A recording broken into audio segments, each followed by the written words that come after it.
Well, this is Ed Stetzer Live, and of course, this and every Saturday at this time, or really any time if you're listening by a podcast, we come to you live with some really helpful, hopeful conversations, and I think that today is going to be one of those conversations. And of course, I'm Ed Stetzer. I'm the Dean of the Talbot School of Theology, but I'm glad today to be with you and host you each and every week at this time. Remember, you can subscribe to this as a podcast at any point by going to edstetzerlive.com. All the links to today's program are all easiest to find at edstetzerlive.com. Now, I should say, we're actually pre-recording this program, and so we're not able to take your calls, but that gives us more time with the guest, and so it's going to be a great conversation. Well, thank you so much for being here. I know this is, Alistair, this is more your stomping grounds than mine. You were 20 years here, 9 years as principal here at Wycliffe Hall, so we're looking forward to our conversation today. Well, it's great to be back here. I'm looking forward to the conversation. Oh. Good. Okay, so you have a new book. It's called Why We Believe, Finding Meaning in Uncertain Times. And so let's talk a little bit about what your case here is. You're trying to define that belief, broadly defined, is both reasonable and essential in some ways. So let's just start. What's the theme? What's the purpose? Well, the purpose of the book is really to rehabilitate the idea of belief for everyone. And the book was commissioned by this publisher who are secular, and they said, look, we think that the belief is getting a very bad name, wrongly. We think you're the guy to kind of way rehabilitate it. So the book really is saying, look, whether you like it or not, whether you are a religious believer or a secular person or whatever, you cannot live life without believing stuff. And so what this book really is saying is, look, it is not a problem for religious people to believe. It's a basic human instinct. It's essential to being human. And more than that, my argument is that belief is not simply cognitively okay. It's existentially necessary. So those are two themes that really stand out in the book. Belief is okay rationally, and to live a good life, you need it. Okay, so unpack more of the existential necessity of belief. How is that the case? Well, the real problem is that as human beings, we are looking for meaning, we're looking for moral values, we're looking for a way of living good lives, which means really we're looking at key themes like meaning and value, which are things you cannot prove rationally or scientifically. And all the psychologists really emphasize this. Look, empirical studies say it really matters to us as human beings to have these beliefs because then we flourish. If we don't have them, we don't flourish. And my point simply is, look, we need to take us on board, realize that in effect the meaning of life is a big issue and it matters to people really very, very profoundly. And so we're talking about these beliefs that give meaning to life. And what I find is when I talk to secular people, they'll very often say, oh, we believe this is good, or we believe life's all about this. And I say, well, yes, you're right. And you do believe because you cannot prove that's true. They say, oh, you're right.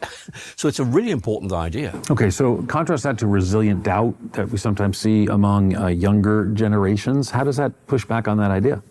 Well, I think resilient doubt has its place. It's a very important idea. But in the end, you're always left in the position of saying, well, I do have to kind of buy into some things. I'm not really sure whether they're right or not. So in effect, I'm kind of taking a leap of faith here in my own way without realizing it. And what I'm saying is, look, we all have to take leaps of faith in terms of what we believe. But nevertheless, if you're a Christian in particular, there are excellent reasons for saying what I believe is right. It's just we can't go the full way and say this is true. In other words, we may know in our hearts this is good, this is right. But in our minds, we can't actually go that final way and say we can prove it, just like I could prove to you that 2 and 2 make 4. So, and that's the doubt part that causes us an ability. So how do we get to the place where we say and make claims, truth claims? Well, we say, look, I cannot take you all the way, but listen, I've taken you a long way there. And the final bit is actually not that difficult. You just need to make a little leap of faith, and it's not irrational. It's just saying, in effect, we go the full way. But then I'd want to take the conversation in a different direction. I would say, look, you need to understand that doubt is not limited to religious people. Richard Dawkins and I have debated things, and when I've pressed them very, very hard, can you prove atheism is true? No. Sure. So you see, the same point is there. If you are an atheist who really believes there's no God, it's a matter of belief. You cannot go the full way and say, I know there's no God. You can say, I think there's some very good reason for saying there is no God, but I can't prove it.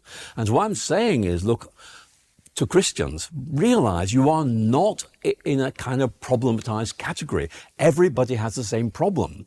Just relax. Atheists have doubts. You have doubts too. But in effect, you've got some very good reasons for saying this is not simply true and trustworthy, even though I can't actually prove it with the absolute certainty. I might say that, 2 and 2 make 4. Yeah, so belief is good. You're making the case that belief is not just good, it's necessary. Exactly. And it being necessary, though, that doesn't necessarily mean, then I could have any kind of belief. But you're a Christian. You've made the case lots of times that Christianity's capacity to offer a meta-narrative that makes sense. So take it in our conversation, as you do elsewhere, take it a step further. What about that Christian belief? Well, let's just take one step further back, because you made a very good point. I'm not saying you believe anything you look at. Right. Obviously, you have to say, look, there's some very good reasons thinking this is right. And that's important. It's a real part of the case. A real part of the case.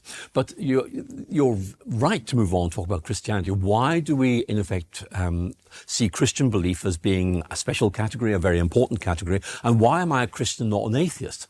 I think the answer I would give is this, that one of the things that held me back from becoming a Christian was a feeling that I was stepping beyond the bounds of reason. That in fact, that was intellectually illegitimate. And what made me rethink that whole thing was realizing, actually, when I was an atheist, I had actually gone beyond the rationally permissible by, in effect, saying the evidence doesn't really prove there is a God, therefore there is no God. You see, I was, in effect, inflating this. I was going beyond what reason had shown. And one of the things I began to realize is that maybe everyone who talks about the God question is in a very similar position. You may, in effect, make some declarations with very great confidence, but in the end, you cannot prove it's true. There's always going to be that little bit of moving from truth claims to actually knowing it is true. So I want to begin by saying that Christians are not at any disadvantage. Indeed, they are at a huge advantage. One of the points I'm making in an upcoming book is that actually Christianity has been around for 2,000 years. And something doesn't hang around for 2,000 years unless it's got something really going for it. And in this age of throwaway worldviews, people are very often saying, I want something that's stable. I want something that's not going to kind of evaporate in the next 10 years. So they're coming back to Christianity because of its deep historical roots and the excellence of its ideas. So you can't prove they're right in the cognitive sense. But you see, Christians will say, well, look, it's not simply about reason. We have to take in mind the Holy Spirit, in effect saying, I can seal this truth in your heart. Calvin's definition of faith, it involves head and heart. The Holy Spirit, in effect, confirms in our mind and seals in our heart these great truths of faith. So what I'd want to say is that Christianity really is saying, here is a way of thinking that's not simply true, it's trustworthy, and it's life-changing. And that brings us to another point, which I'm sure we're going to talk about, which is Christianity has this massive existential payload. What I mean by that is it's a truth that transforms. Not truth like 2 and 2 make 4, well, hey, that's true, but so what? Yeah. Okay, I want to come to the existential payload question in a little bit, but you mentioned, as a matter of fact, last time you were on the radio program at Stetzer Live, we talked about your book about people coming to faith. We're here recording Wycliffe Hall. We're in Oxford. We're in England. So many Americans are hearing about this Quiet Revival report and more. Is this kind of case resonating with people in a post-Christian environment like the UK? Well, I think it is. I mean, I had held a chair of theology here in Oxford for, I think it was 9 years. And what I found was an awful lot of people who'd read my books would come and see me. A lot of them were not Christians or religious believers, but they said, we want to talk to you because we think you guys are onto something, but we want to, in effect, check this out. Yeah. And we had these wonderful conversations, which, in effect, very often about them opening up and saying, here's what we're looking for, here's what we're longing for, and we don't find this in secularism. Tell us why Christianity makes these connections. And actually, what I saw in them really were people who were looking for something that was not simply reliable, but life-changing. And so there's something going on here. I think that particularly younger people are saying the old truths of the past just don't do it for us anymore. The kind of things we learned in the 60s or 70s or 80s, we need to go back to something even more older, which seems to be deeply rooted, and re-examine it because there's something there that we've missed. We're seeing similar questions in the U.S. But part of that is, it seems that with the world being so upended as it is, people are searching for truth and meaning in a lot of different places, which I think was why belief resonates so much, which is why I think even the publisher would have you write a book, Why We Believe, Finding Meaning in Uncertain Times. But connect with me the uncertain times to the search for belief and meaning and what that means for the Christian faith. Well, I think we're living in a very interesting cultural moment. What we are seeing is the emergence of a world, well, what I would call throwaway worldviews. And what I mean by that is that the great big pictures of life, which held sway for so long, are just being junked. And there's nothing obvious that's going to replace them. People are beginning to realize no worldview, no moral values, no existential meaning. Where do we go? We need something that's able to give us moral values and meaning and personal significance. So if you like, the old worldviews, whether they were secular or not, in effect are now really beginning to crumble. And people begin to say, let's look and find something that actually is something that we're not going to simply be able to enjoy and benefit from ourselves, but hand on to our children. So this is a very interesting dynamic here, which is people beginning to realize that the kind of worldview of the 1960s, which I grew up in, by the way, was about radical innovation, breaking with the past. And all you're left with is something that's free-floating, that is not anchored or rooted, and they're looking for something that is historically grounded and metaphysically rooted. In other words, it's like the Sermon on the Mount. You want to build your life on solid rock, not shifting sands. And that's why I think a lot of people are looking for something that really is stable, something that's really going to endure, rather than kind of be out of date in 5 years' time. Because cultural change is so quick that kind of if I can put it like this, the views that trendy people held 5 years ago are now just being seen as, oh, that was what I thought then, now it's different. And I say to them, well, what's it going to be like in 5 years' time? We've no idea. Well, I mean, how then can you build your life on something stable? And every time I make this point to a younger person, I say, oh, you are right. There's something there. And that, again, is why Christianity is able to make this connection. Stay with us. We're going to continue our conversation in just a moment.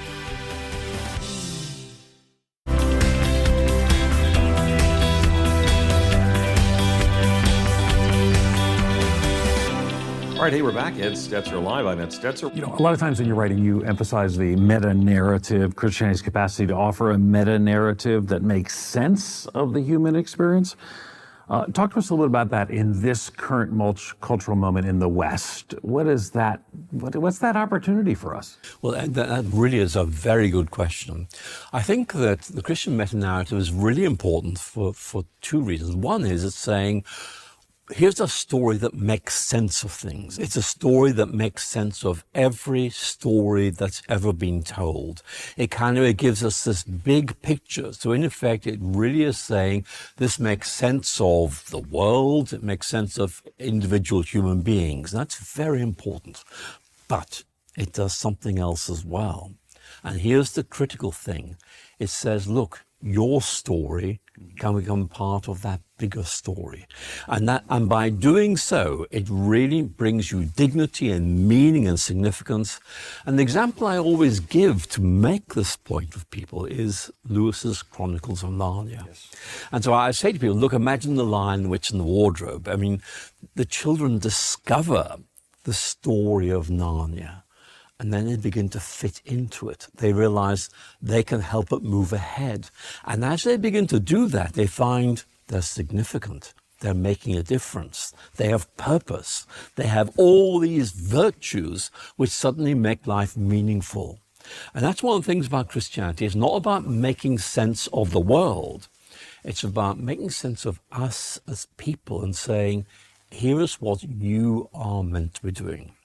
One of the things that C.S. Lewis says in one of his essays, and I love this, is, this quote right at the end of that essay, is theology poetry. I believe in Christianity as I believe the sun has risen, but not just because I see it, but because by it I see everything else. And it's this idea of Christianity being like a sun illuminating a landscape, and you see it and make sense of it. But you don't just make sense of the landscape, you realize I belong there. I can fit in there somewhere. So it begins to give you this very strong idea of vocation, finding where you belong and where you can make a difference. So Christianity is cognitively and existentially rich. And that's a really important point, I think. Yeah, and you mentioned Lewis, and you argue in here and other places that C.S. Lewis' idea of the imagination being essential for faith. How does that fit in why we believe, and what role do you think imagination helps in modern people seeing Christianity as plausible, which you mentioned a few times? Well, I think that's a great question. Let's just begin by saying that a lot of people listening to us will have this rather negative image of imagination as things you make up. Right. And I want to say that's not it, really. It's this remarkable human ability to have pictures of things, to in effect see things with our mind's eye. And that in effect brings added depth and detail to what we think at a rational level. What Lewis is saying is don't just accept things rationally and cognitively. Try and see the difference they make to the way you see the world. You imagine the world in a new way. And it's a very important point because, in fact, Lewis is picking up on the gospel miracles. You know, Christ heals people's sight. They can see, and they see a new world. And that's a key theme for Lewis, that Christianity enables you to see a new world, to imagine yourselves and the world in a very different way, not making it up, but discovering what's already there, which up to this point you hadn't noticed. Fascinating. Okay, so you frequently talk about how everyone lives by faith of some sort. You even mentioned that a few times here as well. Religious, philosophical, secular. How do you help readers recognize their background beliefs, and why does that matter? All of us have background beliefs which very often predispose us to think in certain ways without us realizing it. And I think in the natural sciences, there's a very interesting idea called theory-laden observation. And it's a very simple idea. It simply means you think you're looking at something and seeing it neutrally as it really is. No, actually, you're wearing a theoretical set of spectacles and you're seeing things through that theory. And what Lewis is really saying to us is, look, very often we look at ourselves or the world through a lens. We don't realize we're doing it, and we don't realize there are other lenses we can use. What Lewis is saying is really, look, identify the lens you are using and try a different one. Try the Christian one and see, does that give you closer focus? Does it make more sense of things? And Lewis, in many ways, is all making a point Wittgenstein makes, which is in effect that very often we get trapped by an image, locked into it, and what breaks us free very often is a more powerful image. And some say, oh, that's better, that works. And what Lewis is saying is try looking at the world through a Christian lens and appreciate the difference that it makes. It's a wonderful idea, and I've tried lots of times people, and actually they really enjoy trying that. So what would that look like if I'm having a conversation with a person, I say, I want you to see things, think Christianly, think biblically, think through the lens, a different lens. What would that look like? Like in a relationship?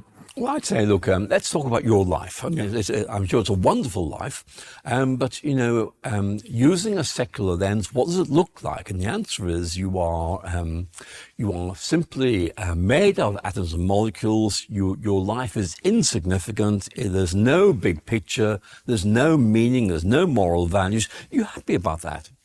Now, try a Christian lens. Christian lens is saying, look, first of all, and we're talking about a lens that focuses in on God's love right from the word go, in the act of creation, the act of redemption. And that's saying to you immediately, you matter. Do you realize that? Can you see what difference that makes?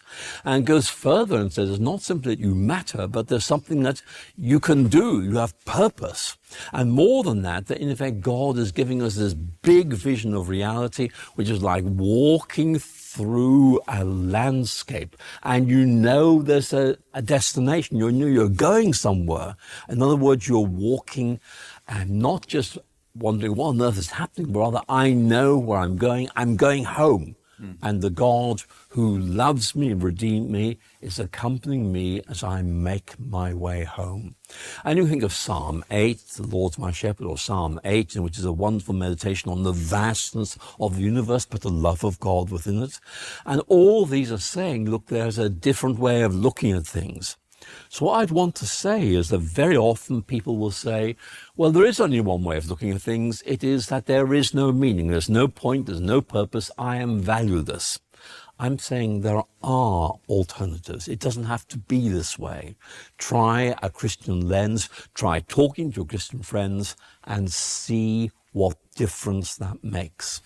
I think that some of your debate partners over the years would say something like, well, Alistair, I mean, that's great, but you're basically saying to me, the real world is the scientific observable world. You're saying to me to put on a fantasy lens and sort of pretend something that I find comforting. How would you respond to that?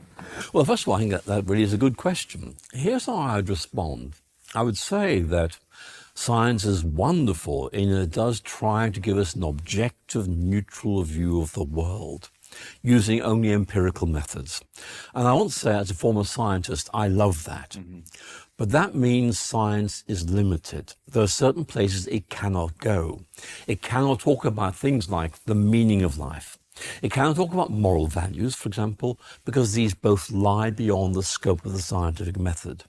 So in my conversation with scientists, I'd often say to them, look, we're having a wonderful conversation. I'm wondering how you develop the values by which you live your life. Do you develop them from science? And they will say, well, actually, no, because science doesn't go there. It doesn't speak that language. I would say, you're right, of course. Can I ask you then where you get them from? Well, I admire this person, or I read a book and thought that, and what they're talking about is borrowing them from somewhere else. In other words, they are saying, I recognize that science can't give me these things, so I look at this person who I admire or that book I've enjoyed reading and say, I'll base my ideas of meaning or value on them. So what I'll say to them is, look, I do the same thing, except I'd want to talk to you about why you've chosen those and not something else. What is it about them which validates them as a source or authority in your quest for meaning and truth and value? Fascinating. Okay, so a lot of your work draws on the sciences. That's your background, especially biology and physics. You engage questions there to help people engage questions of faith. How does this new book develop that proposal in ways that might help us think about science can illuminate rather than erode belief? Well, I think it's a very important point you're making, which is that I'm not saying let's keep science out of the conversation. Sure. Well, I'm saying something like this. Let's recognize there's a spectrum of human knowledge. And on that spectrum is scientific knowledge. And that's great. I'm so glad it's there. But there are other kinds of knowledge. And we need, in effect, to have different ways of investigating a world, because different methods of investigation give us different kinds of answer. And science just can't do ethics, it can't do existential meaning, not because there's anything wrong with science, but because that's not what it's designed to do. And if you say, I use a scientific tool for everything, you are going to get yourself in a very big mess.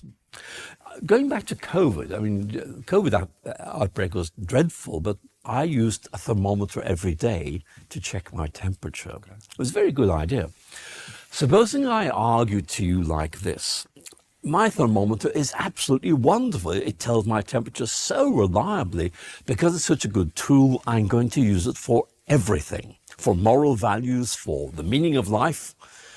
I mean, you would say to me, Alistair, I think you've kind of lost your mind. Sure. I mean, the thermometer is a tool designed for a specific purpose. It can't do things it's not designed to engage. And that's true about the sciences. Well, that's why we need a range of tools, a toolkit, which in effect is going to enable us to ask not simply how the world works or how we work, but what it's all about. What's the bigger picture? How do we make sense of things? How do we live meaningfully in this? And that means we use science alongside other tools. So my point would be that science and religion aren't rivals or enemies. They're simply conversation partners, and they talk about different things, but things that really matter in life. Or to give you another example, I mean, I'll just take out this here, which I sometimes have to use, which is a pair of spectacles. And what you might say is, look, there's a scientific lens and there's a Christian lens. And when I look through them both like this, what I get is stereoscopic vision. In other words, each on their own gives me something, but when you put them together, you get a deeper vision of reality.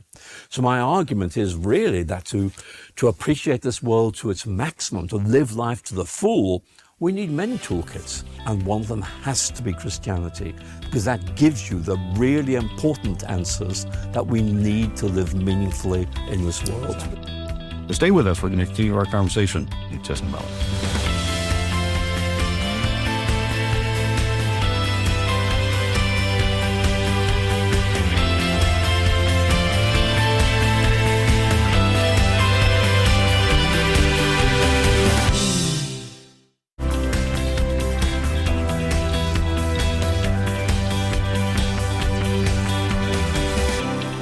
Okay, we're back. So how does that not kind of compartmentalizing things? Okay, science can answer these questions, and there are times when a Christian view of things actually steps into that space and says, for example, people are made in the image of God, worthy of dignity and respect, regardless of their capacity for whatever else it may be. I can think of 50 other things. So at times do these contradict, or are we just completely compartmentalized, or some other variant? I think there are points where we have to say, if I use a purely scientific lens, I see this. Yeah. If I use a Christian lens, I see this. I have to make a choice. Mm-hmm. But quite often, it's not so much two things are mutually exclusive. It's two things that actually are part of a bigger picture. If you like, they're brush strokes, each of them making up a bigger picture. I mean, the classic example, Frank Rhodes' example of a kettle boiling. You know, the kettle is boiling. Why? Energy conversion, scientific answer. I wanted to make myself a cup of tea. Rhodes, by the way, was British. But you see, I mean, the fact that energy conversion is right doesn't invalidate the making tea answer, right, and vice versa. They are, in effect, giving you a bigger picture than either of them would on their own. So that you're right, there are times when, for example, natural science would say there is no purpose in life. I would say, no. What you're saying is, science does not enable us to discern purpose in life, but that doesn't mean there's no purpose there. And secondly, Christianity gives me a lens through which I can see purpose, so I go there for that, but I go to science for some other things. Sure. Okay. So why we believe finding meaning in uncertain times. Let's talk about, we're talking finding meaning, let's talk about uncertain times.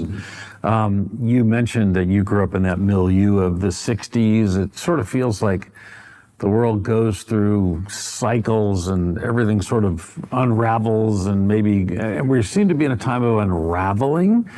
Does that create a more yearning for people? Is that a gospel opportunity from a Christian perspective? It certainly is. I think what we are seeing is people really saying, look, nobody seems to know the answers to life's big questions, and they don't really want to talk about them. And I think there's a real sense that we are struggling to make sense of ourselves and our world. The rates of mental health problems amongst younger people in particular are massive in this country. And it's partly because they just feel confused. They feel that the world simply does not make sense. And they're saying, we can't cope with this.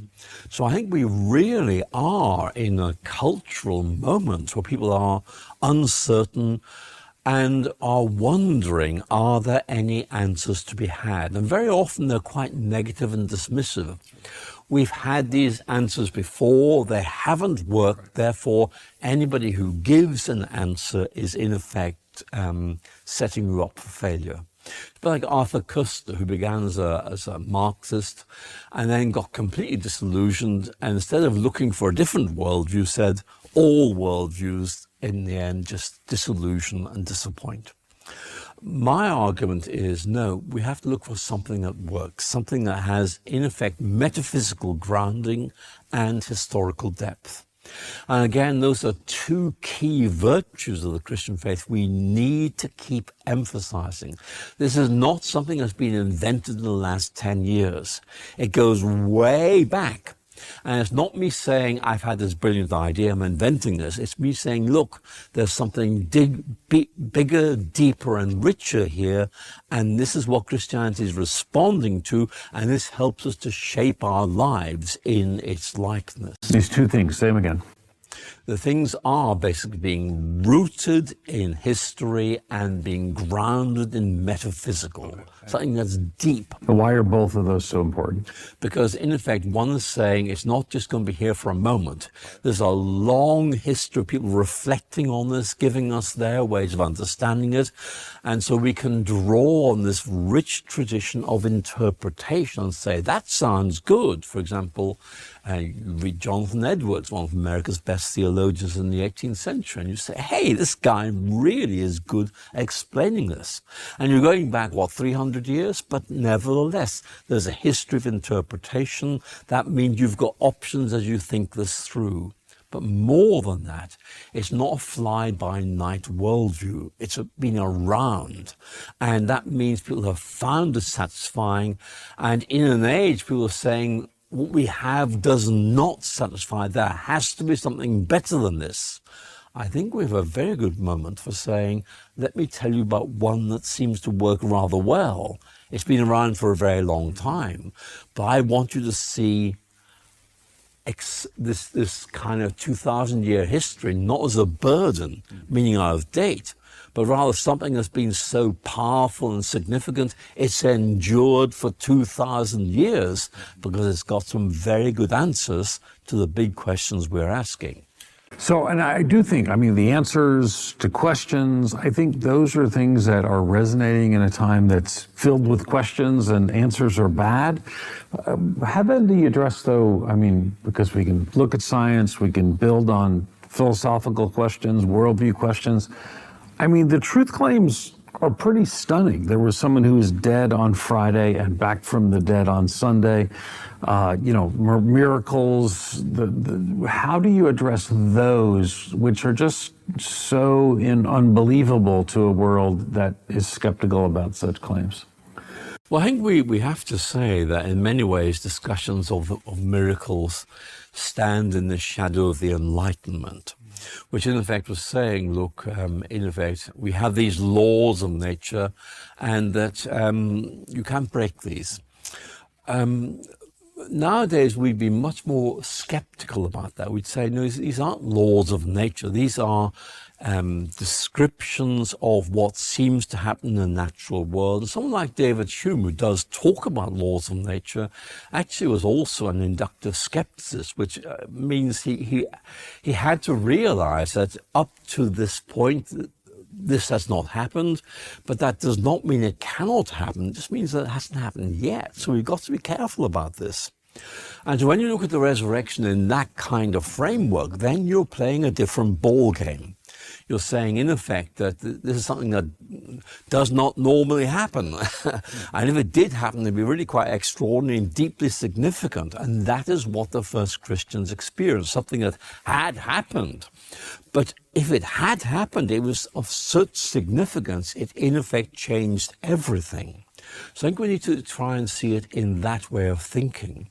But I think the main point to emphasize is really that people are just tired with a shallow rationalism which offers them so little, and they're wanting to find something deeper. And that's why I think they're prepared to come back to Christianity and think about these big claims, because their sense is, if these big claims are right, this is opening up something really very exciting. So let's take it seriously. Let's talk a little bit about doubt. You seem to have a fascination with doubt, and I'm fascinated by your fascination with doubt. And maybe I'm misreading it, but you talk, the journey and doubt, a very short introduction. How does doubt function in a constructive way for, most of our people engaging our conversation here are Christians? How should we think about doubt?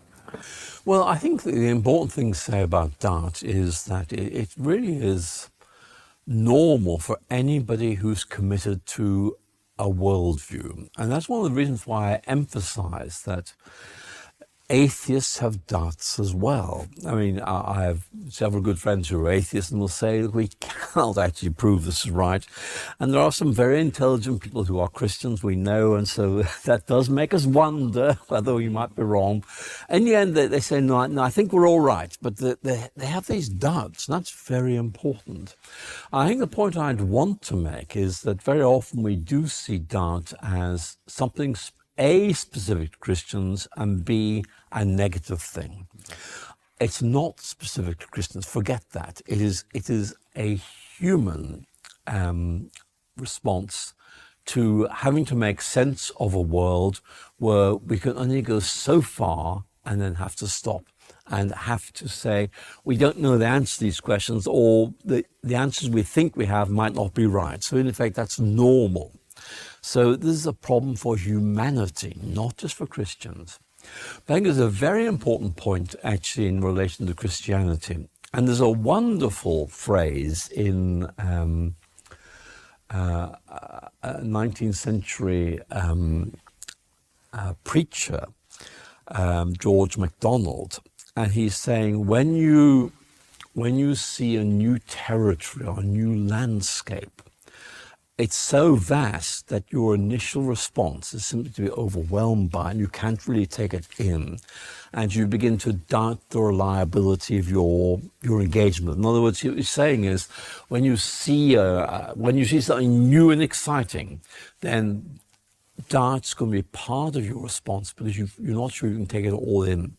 I want to say that the Christian way of looking at things is so deep and so rich that actually we do struggle to take it in. And that's why doubt very often begins to emerge, because we simply struggle to make sense of it. What I'd like to say is simply, doubt is in effect saying, I need to go into this deeper.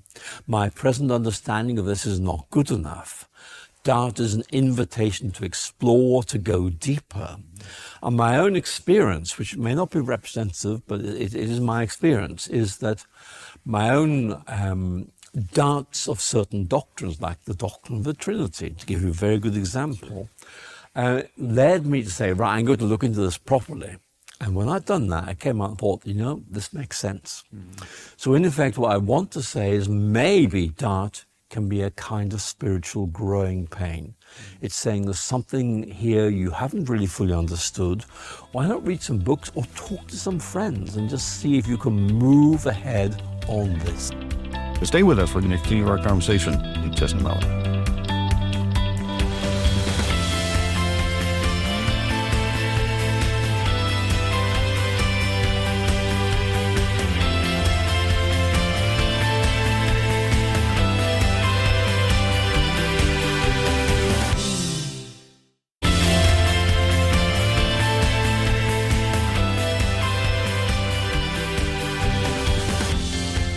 Okay, we're back. I think the cultural moment is causing a lot of people to doubt their worldviews, to doubt progress, the future. I mean, the post-World II order collapsing, we don't know what happens next.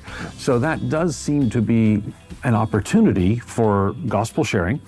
But I think one of the things too, and why we believe you talk, this fragmented cultural moment, you actually suggest that belief fosters community and shared meaning. Is that within the Christian community, outside the Christian community, both? How does that relate? Well, I think one of the things that Christians discover is that their faith makes sense of them as people and the world they see. But Christianity is not a solitary faith. The church is there because it's meant to be there. It's a place which is a place of support, but it's also a place where we find people we can talk to. How do you make sense of this? Can you help me understand this? And certainly in my own journey of faith, I was helped enormously by people who just talk to me and say, here's how I make sense of this. And actually, it really did help me. So I'd want to say is, if you are struggling, do talk to other people. You may well find they say things that are helpful. And it may even be you can help other people by simply talking about what you know to be true and important in your lives. So the community of faith really is important. In many ways, communities gather around something that holds them together. It might be they play football, but in the case of Christianity, it's the sense that we have found in Christ what really matters, and we want to meet regularly to celebrate this great event and learn more about it, and in effect, deepen the quality of our faith. So the church does play a very important role in sustaining and deepening our faith. So I think that's an important part of a life of faith. I mean, I fully understand that many Christians are lone rangers who enjoy, just doing their own thing. But we all need to come together, I think, and talk to each other and help people and be helped by other people. That's just part of the way Christianity is. Yeah, I don't want to leave our conversation without talking about the existential focus of the book. And why is that important? Well, what I say in this book is that faith, above all Christian faith, has a deep existential component. And what I mean by that is that what Christianity is saying is that Christianity is not simply true, it is real. Let me explain the difference I'm trying to make here. It is true that you and I are sitting here today in a chapel in Oxford University, having a wonderful time talking to each other, and that's interesting. But real is something that goes beyond that. It's something life-changing. In other words, something that has the capacity not simply to register in my head as being, this is right, but actually, this is so exciting. This changed my life. And so that's really what I want to try and emphasize here. There is truth in the sense of, yes, this makes sense, but factuality does not guarantee relevance. I mean, I could tell you a very interesting fact of British history, which is that Queen Victoria died in 1901. Now, I can see you're very excited by that, and you're saying, I'm so glad you told me that. But actually, so what? Yeah. I mean, it's true, but it makes no difference at all. Christianity is true and trustworthy, and if it's right, it changes everything, brings meaning to life. I think that's the point I want to try and make. It's not simply saying Christianity is this set of ideas. It is a framework, a vision of reality that utterly changes everything. And that's why, for me, to teach Christianity is not simply saying, here's what its beliefs are. It is, here is the difference that these beliefs make to you. In other words, they give you a sense of joy. They give you a sense of belonging, of meaning. They, in effect, bring hope to your lives. And, we need to, A, make sure we've discovered that for ourselves, and B, talk about that a bit more. Because what I find is that out in Western culture, people have this weird idea that Christians believe certain things, and that kind of way is it. That's the end of it. And I have to say to them, no. It's about, yes, they do believe those things, but it's a difference they make to life when they are properly understood. And that, in effect, is moving it into a different league altogether. Changes it categorically. All right, so you write about the resonance between Christian belief and human experience. What aspects of experience? I mean, I guess there's so many, but like anxiety, loneliness, longing for purpose. What do you think at this moment most strongly resonate with the Christian vision? Well, I mentioned two things that are resonating. I'll tell you about the third one, which I think is most important. People are, in effect, bewildered by rapid cultural change. They're looking for stability. We can talk about how Christianity brings stability. Again, people are trying to make sense of our world. And again, we can talk about how Christianity really is, in fact, about making sense of our world. But I think for many people, it's this very deep sense of longing that so many of us have. There has to be something worth believing in. There has to be something that brings meaning and significance to my life. I haven't found it yet, but if I could only find that, it would change everything. And that sense of yearning or longing, it's not named. I don't know what I'm looking for. I'm just aware I haven't found whatever it is, but it's out there somewhere. And people like Augustine in the 5th century or C.S. Lewis in the 20th century both say, look, this is God having implanted, if you like, a sort of homing instinct within us. He's made us, and he's made us to find our way back to him as best we can, partly by planting these longings which make us ask these deep existential questions. Where is my source of joy? Where's my source of hope? And of course, for both Lewis and Augustine, God is the one who brings joy, satisfaction. And in effect, it's about, this sense of God being the one who fulfills us and transforms us. And that's really important today, I think. Last question is, so in Why We Believe, again, the whole idea here is finding meaning in uncertain times, why we believe. What do you hope, if there's, it's always hard for an author to say this, but what's like one takeaway you really wish that people would know? And I'll encourage people to get the book, but what would you encourage that they take away from the book when they read it? Take away from the book this very simple observation. Everybody believes, and not everybody realizes that. And what I'm saying to my readers is very simply this. Christians believe and they think, oh dear, we're on our own. That means we don't. That means we can't prove that we're right. We are at a huge disadvantage.